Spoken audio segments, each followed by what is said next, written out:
Tout ceci dit, nous allons donc aujourd'hui reprendre là où nous en étions arrivés pour le Notre Père, prière, comme je l'ai dit, qui est la plus juive de toutes les prières juives qui existent. Je ne crois pas qu'il y en a une plus juive que celle-là, parce qu'elle contient tous les mystères et tous les secrets, dirais-je, de la Torah, des prophètes et des prophéties même. Alors je regarde ce que vous me lisez. Voilà. Donc, nous allons reprendre la lecture, si vous voulez, dans l'évangile de Matthieu. Nous le lisons en français, puis comme d'habitude, on va essayer ensemble de le comprendre un peu dans la pensée hébraïque. Donc, Matthieu chapitre 6 et au verset 9.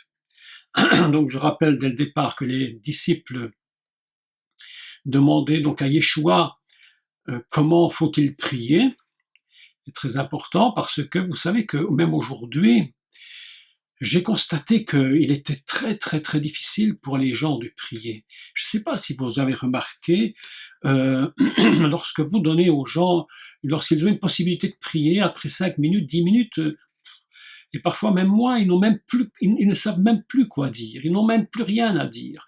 Tout s'arrête très très rapidement et les prières c'est des alléluia, amen, ça s'arrête là et puis il n'y a plus du tout de structure parce que la prière, quoi qu'on dise, c'est quand même quelque chose qui s'apprend. Vous savez que beaucoup de gens croient que c'est très instinctif, mais j'ai dû apprendre dans ma vie. Je vous parle de cœur à cœur, vous savez comment je suis avec vous, je vous parle de cœur à cœur parce que vous êtes des amis et nous sommes une famille. Donc je vous parle simplement. J'ai dû apprendre moi-même pendant de nombreuses années à prier parce que je ne savais pas prier. On avait beau me répéter la prière, on me disait tout le temps la prière c'est la respiration de l'âme. Avec tout ça, j'étais très beau et ça me faisait une belle jambe. Hein. Et là, bon, ça ne m'apprenait absolument rien. Donc pendant des années, jusqu'à l'âge de 24 ans, 25 ans, je ne priais pas, je ne savais même pas comment prier. Alors j'essayais bien de temps en temps de dire quelques mots, mais vous savez, je vais vous dire, Dieu est bon avec nous, très bon avec nous, parce que malgré notre incapacité, parfois il nous répond quand même, parce qu'il sait la sincérité de notre cœur. Mais bon, la sincérité c'est une chose, mais c'est pas suffisant non plus. Il faut plus que ça, il faut de la connaissance, il faut apprendre à prier. C'est quelque chose qui s'apprend. C'est vraiment, j'allais dire, un canevas de prière. Nous devons mettre en place des principes de prière. Et d'ailleurs, je crois vous avoir parlé, il me semble, déjà dans un cours sur la prière, que j'ai donné il y a 3 ou 4 ans, je ne sais plus. Donc, on a besoin réellement d'apprendre un canevas de prière, et c'est ce que Yeshua va faire avec ses disciples. Il va leur rapporter quelque chose, il va leur dire c'est bien de voir ce que moi je produis par la prière, parce que la prière en finalité, elle doit produire quelque chose. Si on ne fait prier que pour prier, dire des mots pour des mots, ça ne nous amène rien. Pourquoi tant de gens abandonnent-ils la prière? Parce qu'ils prient sans résultat. Et lorsqu'on fait quelque chose et qu'on n'a jamais de résultat, à un moment donné, on abandonne, parce qu'on s'est dit, à quoi cela sert-il de prier? Puisque de toute façon, j'ai beau prier, rien ne se fait. Donc vous voyez bien que la prière doit être structurée sur des systèmes, et en plus de ça, la prière, sans la foi, est une semence qui est morte. Vous pouvez prier autant que vous voulez, et c'est ce que Yeshua disait, vous ne soyez pas comme les goïms, comme les non-juifs. Alors c'est très surprenant parce qu'il leur dit, ne soyez pas comme eux, ce qui veut dire que vous aussi les juifs, vous pouvez très bien leur ressembler. Ne soyez pas comme eux, ne leur ressemblez pas, qui font des paroles, et qui s'imaginent qu'à force de parole, ils recevront quelque chose. En réalité, ils ne reçoivent rien. Donc il y a énormément de gens qui prient, qui essaient de balbutier, mais ils ne reçoivent rien, donc ils se découragent. C'est la raison pour laquelle, très simplement, lorsque vous allez dans une église, quelle qu'elle soit d'ailleurs, s'il y a des réunions de prophètes qui viennent vous raconter votre avenir, entre guillemets, dans le meilleur des cas, où ce serait toujours exact, Et prenons le meilleur des cas, que seul serait toujours exact, ce qui est très loin d'être vrai. Mais supposons le meilleur des cas, tout le monde court dans ces réunions parce que chacun veut rencontrer, passez-moi l'expression, entre guillemets, 1000 parenthèses, Madame Soleil. Il faut bien qu'elle nous annonce quelque chose pour notre avenir, puisque nous, on n'est pas capable de comprendre. Alors les gens courent dans ces réunions prophétiques, mais lorsqu'on fait une étude biblique, il y en a déjà beaucoup moins, parce que les gens n'aiment pas trop étudier, mais lorsqu'on fait une réunion de prière, il reste plus personne. Vrai ou pas vrai? Évidemment. Et il faut quand même dire une chose, malgré tout,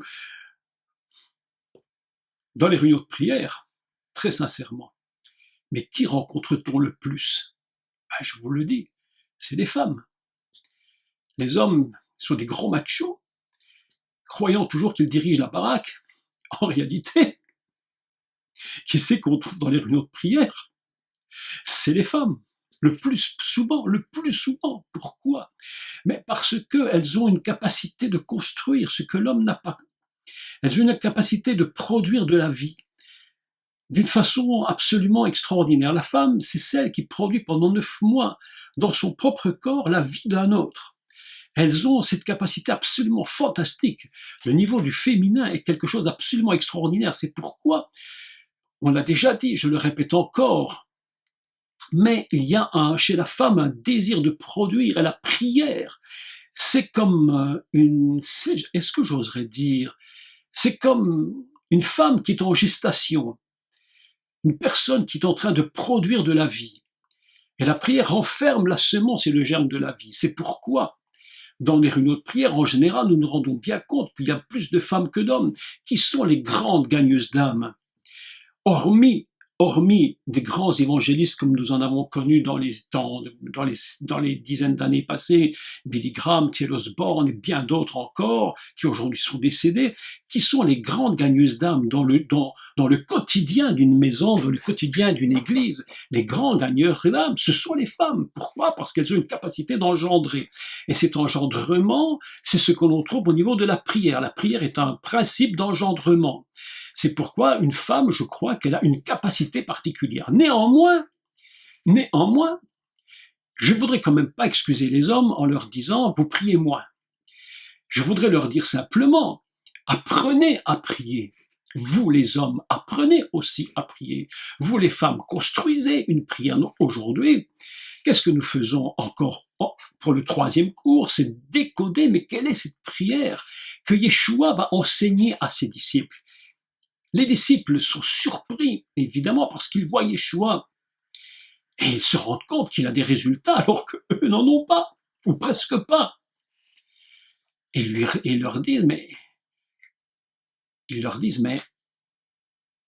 disent à Jésus, mais comment, enseigne-nous la prière, parce que nous ne comprenons pas.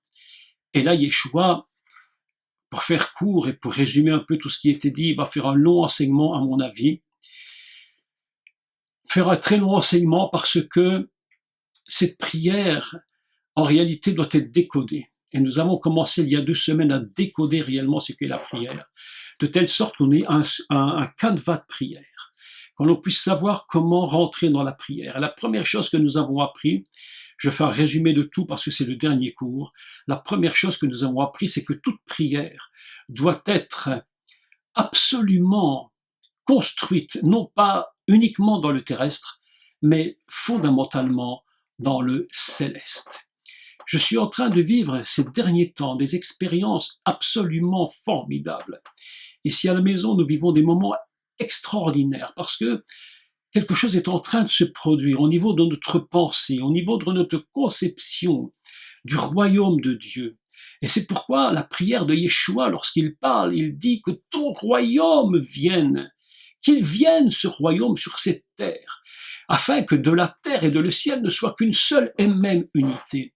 Nous ne dirons jamais assez, je ne redirai jamais assez, ne divisez pas la parole de Dieu, ne la coupez pas en petits morceaux. Si on la coupe en morceaux, en petites sections, c'est pour comprendre des réalités. Mais la vérité fondamentale, c'est l'unité total qui rassemble tout ce qui est écrit dans la parole. C'est pourquoi, même au niveau de la prière, nous devons nous réunir avec le ciel. Nous ne devons pas être ici-bas et tout en coup attendre la réponse qui vient de là-haut, en disant je suis ici et je me bats pour que là-haut il y ait quelque chose qui descende. Mes amis, nous sommes englobés dans le royaume. Ce jeudi, lorsque nous prions, j'ai eu une pensée qui m'est venue à l'esprit qui était absolument, j'ai trouvé ça intéressant, formidable, où la parole, où c'est le Père qui parle, donc vous savez, dans la parabole qu'on appelle le fils prodigue. Bon, le fils prodigue, c'est pas écrit, vous savez ce que ça veut dire évidemment, mais c'est un titre qu'on a donné, mais c'est pas écrit dans le texte original, c'est un titre pour s'y retrouver. Et à un moment donné, le Père dit au Fils une chose qui m'avait fait tilt. Il dit, mais tout ce que j'ai est à toi. C'était à toi de te prendre, à toi de le prendre, de t'en saisir. Tout ce que j'ai est à toi. Mais où dit-il cela? Mais il dit cela dans son royaume, mes amis. Mais si nous séparons la prière, si la prière est coupée en deux, si elle est déchirée, si nous sommes en bas et que nous considérons qu'il est en haut, mais nous avons raté le système de la prière. La prière, c'est l'unité dans le royaume. Ce que je demande ici-bas est déjà inclus dans la totalité du royaume des cieux. Mes amis, nous sommes en train de vivre ici à la maison des expériences, mais formidables. Je voudrais vraiment vous communiquer avec tout mon cœur. J'aime communiquer avec tout mon cœur. Profondément communiquer avec tout mon cœur. Cette vérité absolument indivisible, unité avec le royaume. Yeshua a dit, le royaume des cieux n'est pas resté là-haut. Il dit, le royaume des cieux est descendu ici-bas. C'est pourquoi il dit dans la prière, notre Père, Avinu, Asher Bashamaim, notre Père qui est aux cieux, que ton règne vienne, que ton règne ici-bas, nous soyons englobés. Le principe de la prière de Yeshua, dans ce texte, c'est de nous englober, mais totalement, totalement, totalement, totalement, totalement. Englobés dans l'idée de la prière. Lorsque nous rentrons dans la prière, mes amis, il faut que notre prière soit complètement investie de l'esprit d'adoration. Investie de l'esprit qui va nous donner, qui va nous permettre de nous trouver dans la présence de Dieu. La plus grande chose de la prière, c'est de nous trouver dans sa présence en train de l'adorer. Avez-vous remarqué que dans l'Apocalypse, il y a sept grandes adorations. 7 adorations qui se ressemblent toutes et qui, en réalité, si vous les prenez, vous allez constater que ces adorations, c'est l'idée qui a été reprise et qui a été ajoutée à la parole de Yeshua dans Matthieu 6 et qui, en réalité, n'est pas dans le texte. Alors c'est surprenant. On se dit, mais pourquoi dans le texte a-t-on rajouté cette finale? Donc, c'est-à-dire, car c'est à toi qu'appartiennent dans tous les siècles le règne, la puissance et la gloire. Amen. En réalité, si vous prenez la traduction de Chouraki, vous allez constater qu'il ne l'a pas traduit. J'ai pris les versions hébraïques différentes que j'ai des évangiles. J'en ai une ici qui est assez compliquée d'ailleurs à lire, il faut bien le reconnaître, mais enfin on arrive à la lire et à comprendre, et je remarquais que ce n'était pas non plus écrit. Donc je me suis dit, pourquoi ont-ils rajouté cela? Parce qu'en réalité, quelque chose est quand même vrai, même si on l'a rajouté, et que ce n'est pas dans tous les manuscrits anciens, malgré tout, il y a une vérité, c'est que le règne, la puissance et la gloire, c'est le fondement même de toute la prière. Je me tiens dans ta présence et je t'adore. Et au moment où je t'adore, au moment où je m'élève dans ta présence, je me rends compte que tout ce que je t'ai demandé est déjà présent. C'est le secret de cette prière. Notre Père, Avinu. Vous vous souvenez que je vous ai parlé de Avinu, notre Père.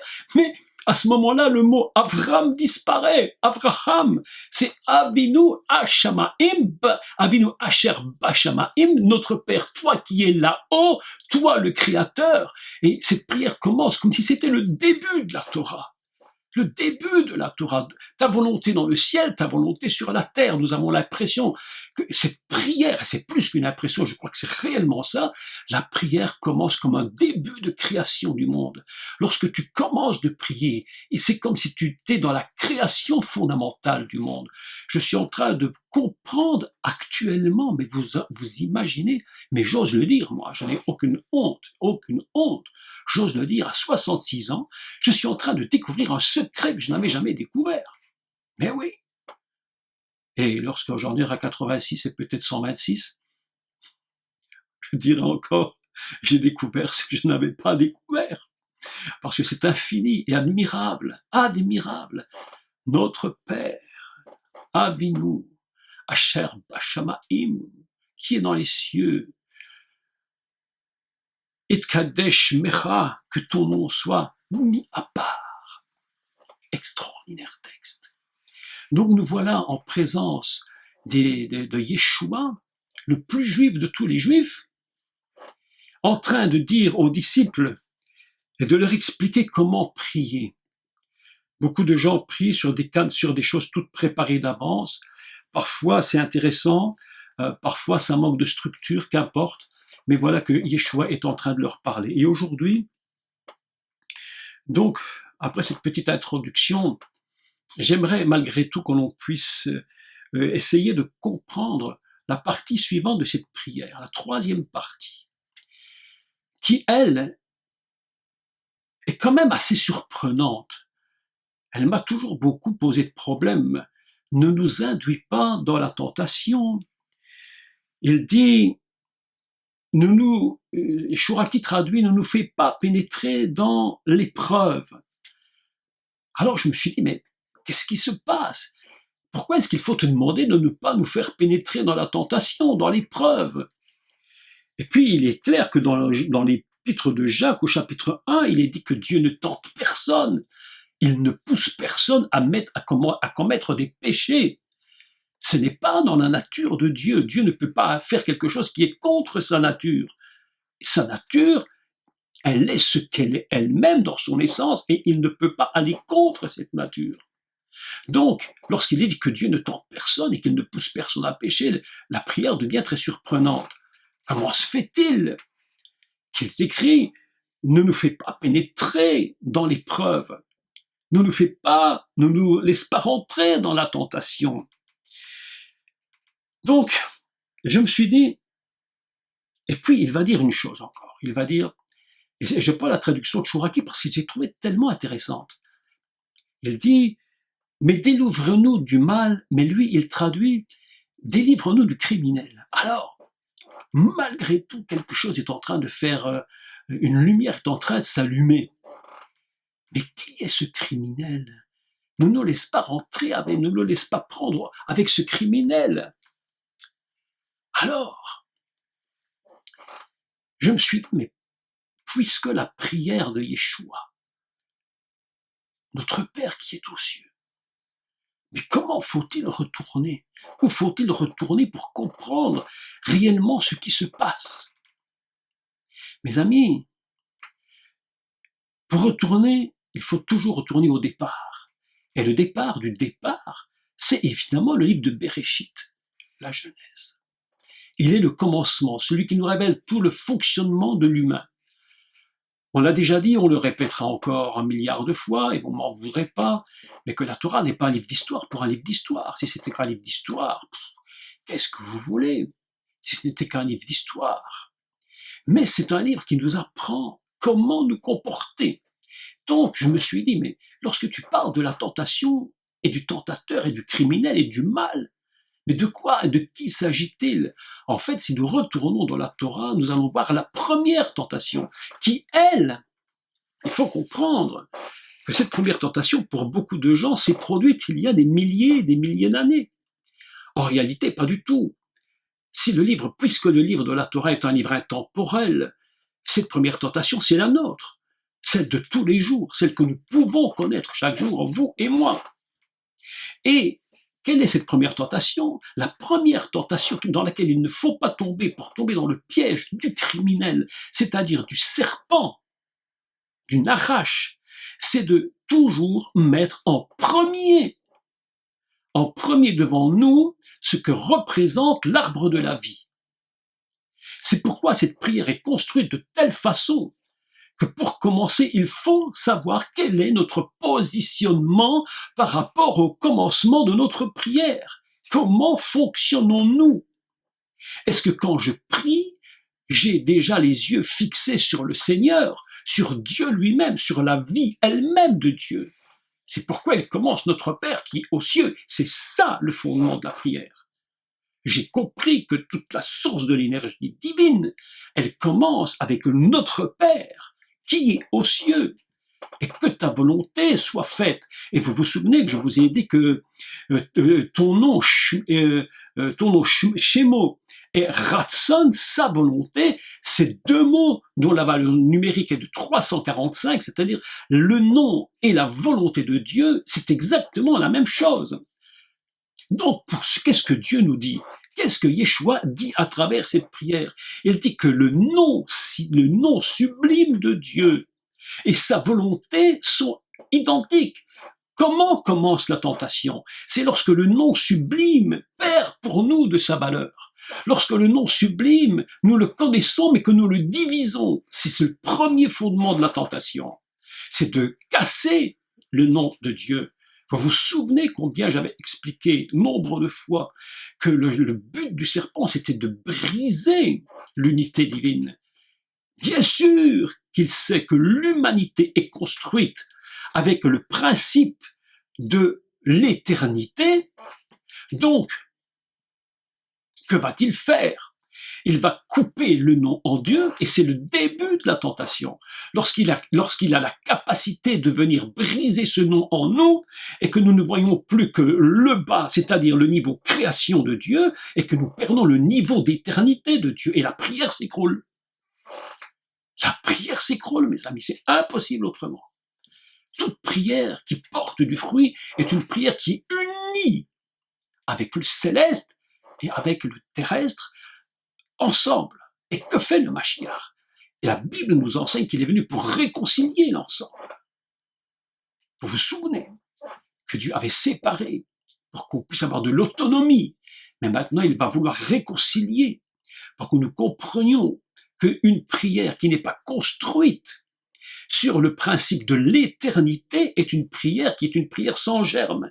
C'est une semence qui n'a pas de vie. C'est-à-dire la foi. Il ne suffit pas de dire, de prier. Cette semaine, j'étais avec donc jeudi soir.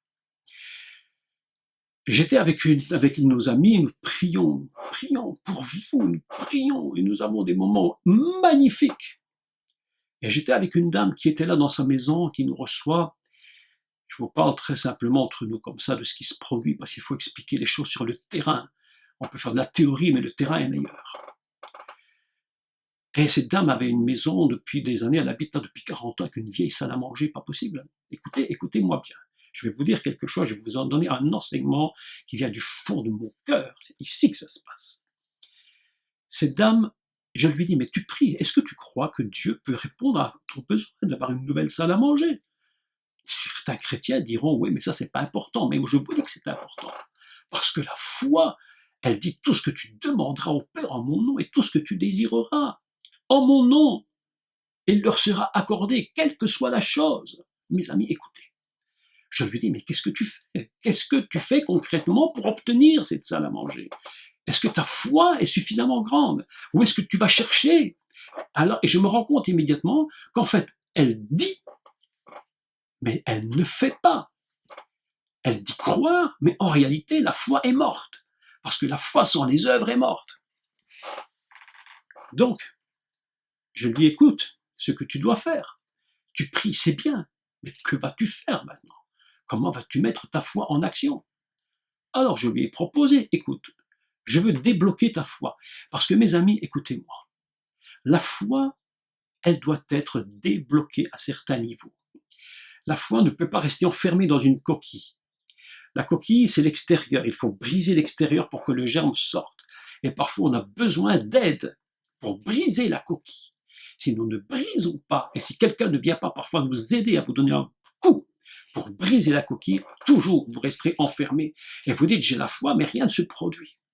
Donc je lui dis, écoute, il n'y a qu'une solution pour toi. Il faut que tu te mettes dans une position où tu vas croire que tout est possible. Donc, elle commence, je lui dis, écoute, je te propose une chose, mets ta foi en action. Commence, va voir une salle à manger qui te plaît et commence de dire, je crois que cette chose-là viendra dans ma maison, parce que tout ce que je demande au Père au nom de Yeshua, je crois que je vais le recevoir. Mes amis, moi j'ai fait des expériences. J'ai fait des expériences. Un jour j'ai parlé de quelques expériences que j'ai fait, mais j'ai, par malheur, dit ça dans une église. Je me suis fait virer. Je me suis fait jeter dehors. Je me suis fait jeter en disant que j'étais un trois quarts fou et que je disais n'importe quoi. Mes amis, lorsque nous sommes dans cette notion d'éternité, il faut que sur terre nous pratiquions ce qui est nécessaire pour que nous commencions de voir et de croire. Si vous saviez, ici devant mes yeux, maintenant où je vous parle, là sur le mur devant mes yeux, il y a quelque chose sur mon mur que j'ai mis. Et tous les jours je regarde. Je ne vous dis pas de quoi il s'agit, mais je regarde. Et je dis, toi là, je t'appelle tous les jours et tu viendras à moi parce que j'ai construit ma foi, non pas que sur du terrestre, mais sur du céleste. Et j'ai vu que là-haut, les choses que je demandais là-haut, que je demande ici, elles sont déjà là-haut. Et lorsque je regarde les choses, mes amis, est-ce que vous croyez que c'est possible? Ce matin, laissez-moi vous parler avec mon cœur. Laissez-moi vous parler avec mon cœur. Ne laissons pas le tentateur venir séparer les choses. Laissez-moi parler avec mon cœur. J'ai dit, je ne veux pas, je refuse, je m'interdis de séparer la notion Elohim d'Adonai. C'est l'œuvre du serpent. Lorsque notre prière est uniquement basée sur le faire et non sur l'éternité, sur le être divin, mes amis, notre prière est en train de s'écrouler. C'est pourquoi Yeshua dit, délivre-nous de cette tentation, délivre-nous du mal, délivre-nous du malin. Comment se délivrer du malin? En fixant nos yeux constamment sur la vie, en fixant constamment sur le céleste, en regardant l'arbre de vie, en allant à l'arbre de vie, en mangeant tout ce que nous pouvons manger. Cette parole est très importante, mes amis. Ils en prirent autant qu'ils en voulurent. Yeshua tourne ses yeux vers le ciel et il lève les yeux vers le ciel, nous dit la Bible. Et il regarde, et que dit-il? Il dit, oh Père, je te remercie de ce que tu bénis ce repas. Et mes amis, il y avait 2 pains, quelques poissons, 5 pains, 2 poissons, je crois. Et tout à coup, ça se multiplie. Pourquoi? Parce que la multiplication des pains et des poissons ne se fait pas uniquement ici-bas. Elle se fait par rapport au système de Dieu éternel. C'est pourquoi il dit, délivre-nous de telles pensées, de séparer le céleste, délivre-nous du malin. Lorsque nous sommes en Éden et que nous lisons ce texte, il faut comprendre, non pas, elle est tombée, Chava, elle est tombée, Isha, il est tombé, Ish, mais c'est pas ça le but du texte fondamentalement, de dire qu'ils sont tombés. C'est de nous expliquer comment ils sont tombés. C'est ça le but du texte, que s'est-il produit?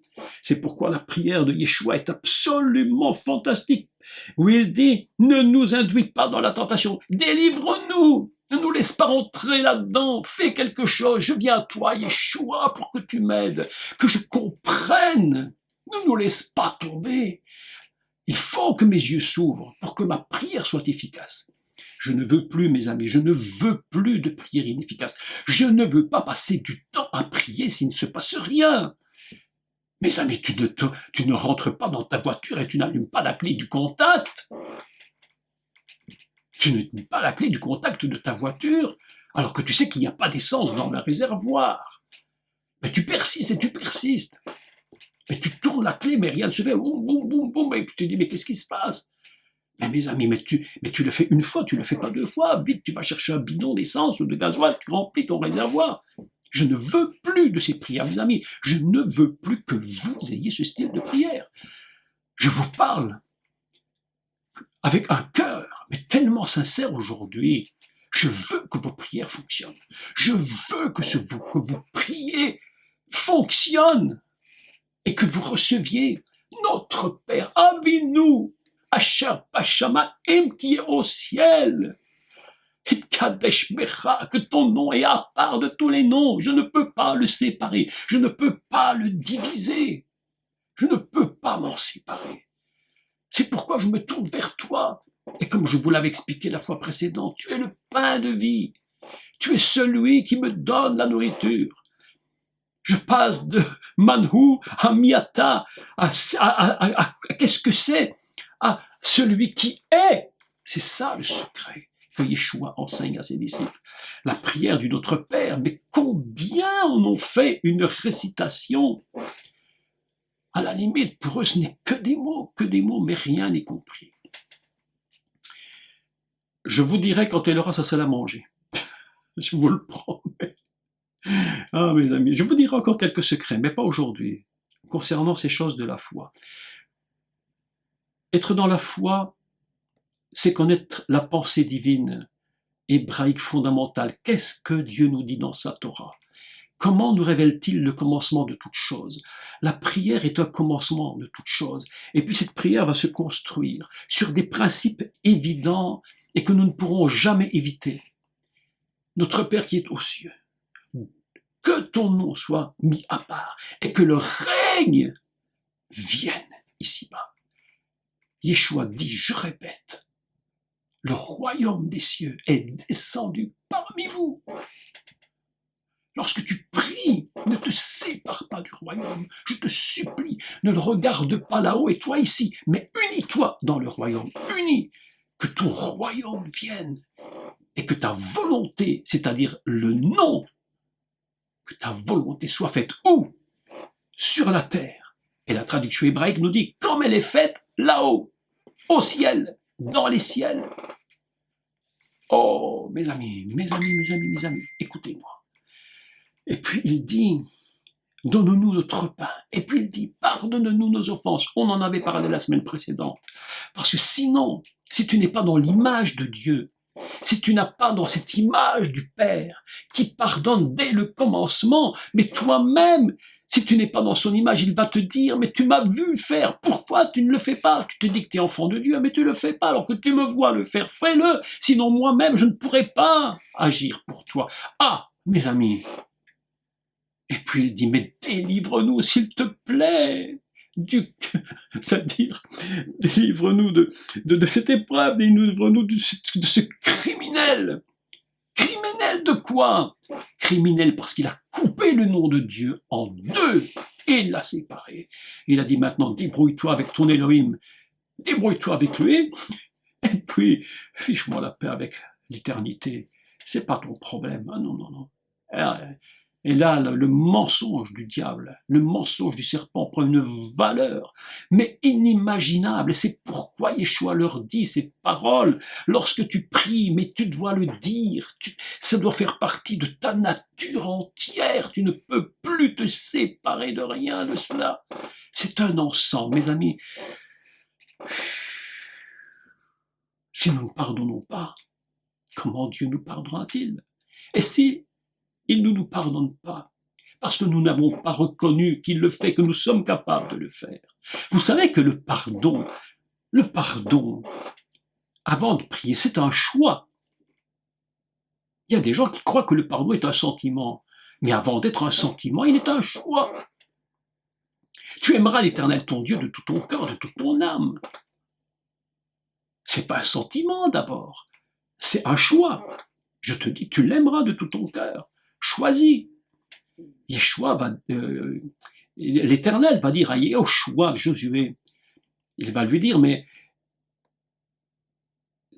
la phrase ne me revient plus tout de suite, mais il dit, mais choisis la vie et non la mort. Choisis de vivre. Choisissons de pardonner.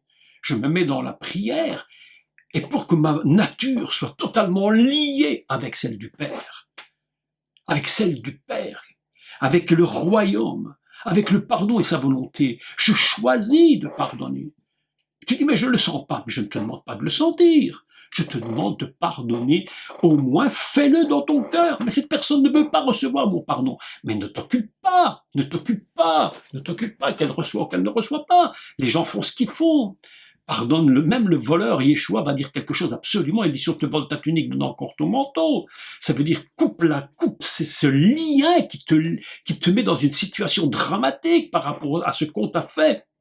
Mais ça qui ne veut pas dire que le voleur ne reste pas voleur, mais ça veut dire que toi, tu es libéré. Si tu pardonnes, ça ne veut pas dire que l'autre n'a pas fait le mal, mais ça veut dire que toi, tu es libéré. Parce que lorsque nous ne sommes pas libérés, la prière est en train de se mélanger dans un système duquel nous ne pouvons plus sortir et qui nous embrouille la tête, qui nous embrouille nos sens, qui nous embrouille dans les mots. Mes amis, c'est pourquoi cette prière, c'est le canevas fondamental de l'attitude de celui qui prie. C'est extraordinaire. Et vous allez remarquer que dans ce texte de Matthieu au chapitre 6, il est écrit, juste après cette prière, au verset 14, la deuxième chose revient. La même chose revient une deuxième fois pour montrer l'insistance du texte. Si vous pardonnez aux hommes leurs offenses, votre Père vous pardonnera. Mais juste avant, déjà, c'était dit. Ah, mes amis. Mais si vous ne pardonnez pas aux hommes, votre Père ne vous pardonnera pas non plus. Quand tu sais ce que tu peux faire, quand tu sais ce que Dieu fait, quand tu sais le prix qu'il a payé pour te pardonner, si toi tu ne le fais pas, mais comment peux-tu dire je suis enfant de Dieu?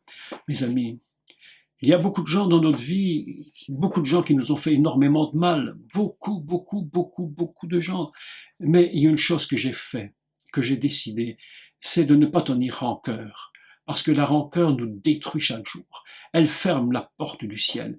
Elle est en train de nous bloquer dans un coin, comme si nous étions acculés, enfermés dans une prison. Et ce pardon, alors je lis ce que Daniel nous dit, le pardon n'est pas la réconciliation, pour ça il faut être deux. Et exactement, le pardon, c'est pas nécessairement se réconcilier. Parce qu'il y a des gens qui veulent pas se réconcilier. Ben évidemment. Il y a des gens qui ne veulent pas me voir. Un jour, quelqu'un m'a dit, moi, je ne veux pas mettre mon nom avec le tien. J'ai dit, il n'y a pas de souci, moi non plus, il n'y a pas de problème. Mais je te pardonne. Mais si tu ne veux pas de moi, je ne peux pas te forcer. Mais néanmoins, je ne t'en veux pas. Et Yeshua va aller plus loin encore. Il va dire, si tu vois ton ennemi qui a faim, qui a soif, eh bien, donne-lui à boire et à manger. Fais quelque chose pour lui. S'il n'a pas de logement, trouve quelque chose pour le loger. Ne le laisse pas comme ça. Même ton ennemi, ce sera des charbons ardents que tu mets sur sa tête. Il va pas comprendre comment tu agis. Il se dit, mais qui c'est ce bonhomme? Qui c'est cette femme? Qui est cet homme? Mes amis, la prière dépend de nos actes et de nos attitudes. Comment suis-je en train de comprendre dans quel état je dois me trouver? Si ton frère a quelque chose contre toi, va le trouver. S'il veut, tant mieux. S'il veut pas, tant pis, tu peux rien y faire. Mais ton cœur à toi est libre. La prière ne peut pas être une prison. La prière doit être une ouverture. La prière est quelque chose qui nous ouvre l'espace céleste. Et nous rentrons dans une dimension céleste, nous regardons et nous voyons déjà là-haut ce que nous désirons ici-bas. Si plusieurs d'entre vous, lorsque vous priez, que vous m'avez envoyé les requêtes de prière pour la prière du jeudi, beaucoup d'entre vous, vous priez pour vos familles, enfants, petits-enfants, parents, qui ne sont pas sauvés, qui sont parfois malades. Mais le plus, c'est des gens pas sauvés. Moi-même, je prie pour mes enfants. Vous me direz, mais comment toi, tu es un serviteur de Dieu depuis tant d'années, tes enfants ne sont pas sauvés? Mais mes amis, nous ne sommes pas responsables de toute leur vie. Mais néanmoins, nous sommes responsables d'une chose. Vous aussi et moi, nous sommes responsables de regarder le ciel, de fermer nos yeux sur ce que nous voyons ici-bas. Et c'est très difficile parfois, très difficile, de regarder là-haut, ouvrir nos yeux en haut et dire, mon Dieu, je les vois sauvés, je les vois en train d'annoncer l'évangile, je les regarde. Mais tout dit non ici-bas, mais qu'importe, je ne vis pas ici, pas seulement, je regarde là-haut et je vois mes enfants, vous allez voir les vôtres, vous les regardez déjà dans la présence de Dieu. C'est votre travail. C'est ça le secret de la prière. Avec un cœur libéré, notre Père, qui êtes aux cieux, que ton nom est à part, que ton règne vienne afin que moi-même je sois dans ce règne. Donne-nous aujourd'hui notre pain, ce dont nous avons besoin. Quel texte extraordinaire. Que ta volonté soit faite. Je me lie avec ton nom, parce que ta volonté est mon nom. C'est un grand travail, la prière. C'est un travail énorme, et c'est Thierry qui nous dit la prière est un travail avoda, un travail. C'est j'allais dire une grosse bêtise, mais allez, je vais la dire, d'accord? Entre parenthèses, c'est un fameux business, je vous dis, qui demande beaucoup de persévérance. Vous savez, les chrétiens ne sont pas persévérants. Ils ne sont pas persévérants. Beaucoup ne sont pas persévérants.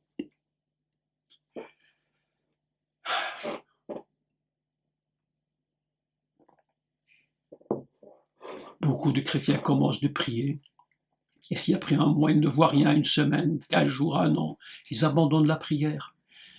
Ils abandonnent. Je vous rappelle ce petit fait réel qui s'est produit dans cette maison il y a plus ou moins une semaine ou 15 jours, je ne sais plus, où une dame téléphone à mon épouse, elle lui dit « Tu te rappelles de moi, je m'appelle je ne sais comment. Tu m'avais parlé du Seigneur. Et je ne voulais pas écouter rien. Il y a 30 ans en arrière, mes amis, 30 ans en arrière, je vous parle. 30 années. Elle lui avait parlé, elle ne voulait rien entendre. Et aujourd'hui, elle lui téléphone, cette dame, elle retrouve par Internet, vous savez, tous ces systèmes, on trouve les adresses et les gens. Elle retrouve mon épouse, elle lui écrit, elle lui téléphone. Elle lui dit, écoute, il y a 30 ans, tu m'avais parlé du Seigneur. Je ne voulais pas, mais aujourd'hui, je me suis donné à lui.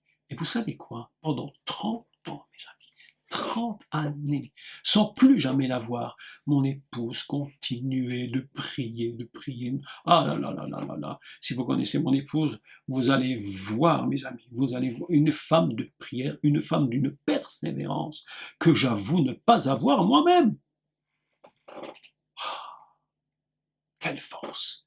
Mais quelle force! Alors je lis tous vos petits commentaires. Hein. Ah ben voilà, je suis content de ce que je lis. Je ne le lis pas en direct parce que ce n'est pas pour les gens qui nous écoutent spécialement, mais vous qui êtes là, vous pouvez le lire aussi au sujet de Claire, c'est absolument magnifique. Ah, mes amis, mes amis, mes amis. Cette prière de Yeshua, voilà 3 semaines que nous en parlons, 3 cours tout du moins que nous en parlons, et nous commençons à approcher petit à petit de la réalité de ce que représente ce canevas de prière, cette façon de s'approcher de Dieu, de lui demander dans certaines avec les conditions nécessaires. La prière réclame des conditions. Lorsque nous voulons quelque chose d'excellent, il faut payer le prix. Lorsque nous allons commencer de prier, il faut apprendre à prier. Et c'est ainsi que tout doucement vous allez approcher de Dieu. Et vous allez commencer à définir la prière, point par point. Vous allez vous unir dans cette prière. Et lorsque cette prière sera absolument unie, alors vous êtes tellement proche de Dieu, vous êtes tellement rentré à l'intérieur de son propre cœur de Dieu, qu'à l'intérieur de Dieu, c'est là qu'il vous parle. Dieu nous parle le plus précisément lorsque nous sommes à l'intérieur, est-ce que j'allais dire, du noyau? Oui, du noyau divin, le lieu du cœur profond de Dieu. C'est pourquoi c'est que Yeshua enseigne à ses disciples, mes amis, c'est la prière la plus juive de toutes les prières juives, que tout ce qui existe comme prière juive sur la terre. Ce n'est pas une prière. S'il y a des catholiques qui m'entendent, je vous dis honnêtement, je n'ai rien contre vous, mais je vous dis, ne croyez pas que c'est le pape qui a inventé cette prière, ce n'est pas de lui. Si ne croyez pas que c'est une prière catholique ou protestante ou de quoi que ce soit, c'est la prière la plus juive qui soit. Ah, mes amis, et cette prière s'appelle le Kaddish chez les Juifs. Voilà Claire qui nous dit cela. J'avais écrit ça sur ma feuille, puis ça m'a complètement échappé. Alors, merci de me le rappeler, Claire, c'est très très gentil. Et je voudrais terminer ceci. En lisant ce petit verset qui était rajouté, qui en fait n'était pas dans le texte original, mais qui en fait est très intéressant parce que il était rajouté, mais c'est pas mal qu'il ait été rajouté parce que il ne dit pas quelque chose de faux en réalité. Il est en train de dire une vérité qui va clôturer tout ce qui a été dit maintenant. C'est pourquoi nous devons comprendre cette finale. Et je la lis. Car c'est à toi qu'appartiennent dans tous les siècles le règne, la puissance et la gloire. Amen. Qui veut dire donc que la chose soit ainsi. La émouna, la foi c'est la chose qui est faite, qu'elle soit comme la foi. Donc, trois choses, le règne, la puissance et la gloire. Le règne, c'est donc la malchoute, on en a parlé, cette malchoute indispensable et qui a besoin d'être couronnée. Je vous avais parlé de cela. On ne peut jamais tirer la couronne, parce que celui qui tire la couronne, eh bien, il va enlever au roi sa fonction essentielle. Ce qui fait un roi, c'est sa couronne. En Belgique, nous sommes un royaume, et il y a une loi dans la Constitution qui nous empêche, qui nous interdit de ôter, de découvrir le roi, c'est-à-dire de lui enlever sa couronne, quel que soit le moyen. Et actuellement en Belgique, il y a des grands problèmes qui se posent dans notre pays, parce que beaucoup, je le dis, tant pis si ça ne fait pas plaisir à certains qui m'entendent, mais beaucoup d'hommes politiques dans notre pays, depuis des dizaines d'années, sont en train de progressivement et de façon très insignifiante, mais très très malsaine, en train de tirer la couronne du roi. Et nous nous trouvons dans des systèmes extrêmement compliqués aujourd'hui dans notre pays, qui d'aujourd'hui d'ailleurs n'a plus de gouvernement depuis déjà des semaines. Tu découronnes le roi, ne t'imagine pas que tu vas faire ce que tu veux. Tu payes le prix de ce que tu fais. C'est mon pays, je vous parle de la Belgique. Ne découronnons jamais le roi. Ne l'enlevons jamais. Sur la couronne, il y aura énormément de choses à dire. D'ailleurs, je me demande si ce ne serait pas très intéressant aussi, si vous le pensez, et si vous trouvez que ça peut vous intéresser, évidemment, j'aime aussi faire des choses qui nous intéressent, de parler des couronnes différentes dans la Bible. Parce que dans la Bible, il y a plusieurs couronnes qui existent, dont une qui est tout à fait, mais inimaginable et complètement cachée. Complètement cachée, et qui est le secret de la gloire d'Israël, dont les gens ne savent même pas. Alors si ça vous intéresse, on peut un jour et rapidement peut-être étudier toutes ces couronnes et voir comment elles fonctionnent. Mes amis, deuxième chose, la gloire, le règne. Alors passons par la puissance avant. La puissance c'est Oz Gadlecha, c'est la puissance qui est... Gadlecha, ça vient de Gadol, qui est grande, ta grande puissance. Et le mot Oz en hébreu, qui s'écrit Ein, Zain, Oz, c'est un mot qui signifie force, un mot qui signifie protection, majesté et gloire. Si tu retires la majesté et la gloire, si tu retires tout cela, c'est-à-dire si tu découronnes le roi, eh bien si tu le découronnes, tu perds la puissance. Tu lui enlèves toute puissance et toi-même tu la perds. Couronnons. Il y a un texte magnifique qui dit couronnons le roi. Un cantique d'ailleurs, enfin, un cantique formidable, qui en ancien, qu'on ne chante plus d'ailleurs, c'est regrettable d'ailleurs, je trouve. Bon, évidemment, moi je suis un vieux de la vieille, hein, par rapport à tous nous, qui avons un certain âge déjà, on chantait des vieux cantiques, mais il dit que, dont les paroles disaient que couronné de toutes tes couronnes, couronné de toutes tes couronnes. Ah, ça c'est extraordinaire. Ose, la force, la protection, la majesté et la gloire. Ose, Gadlecha, la force et la gloire de ta grande force et de ta puissance. C'est extraordinaire. Voilà comment se termine en réalité cette prière. On a rajouté ce mot, mais ça nous ramène immédiatement aux 7 prières, aux 7 adorations du livre de l'Apocalypse. Pourquoi 7? Parce que c'est un cycle de l'humanité créée par le Maître du monde. Un cycle extraordinaire. Ah, combien je suis heureux d'avoir compris que tout n'est qu'une seule et unique chose en lui, qu'il ne se sert pas de nous et que nous ne nous séparons pas de lui, unis dans l'unité du monde, de la création, de l'univers, ensemble, mes amis. Et puis le dernier, alors la gloire, kavod, quelque chose qui est lourd, quelque chose qui pèse, la gloire de Dieu pèse. Il faut que lorsque nous prions et lorsque nous avons terminé notre prière, nous puissions lui dire, la royauté est à toi, la force est à toi, la majesté, la protection est à toi, et en finalité tout c'est un poids de gloire si grand et si immense que je la ressens sur moi avec une telle force.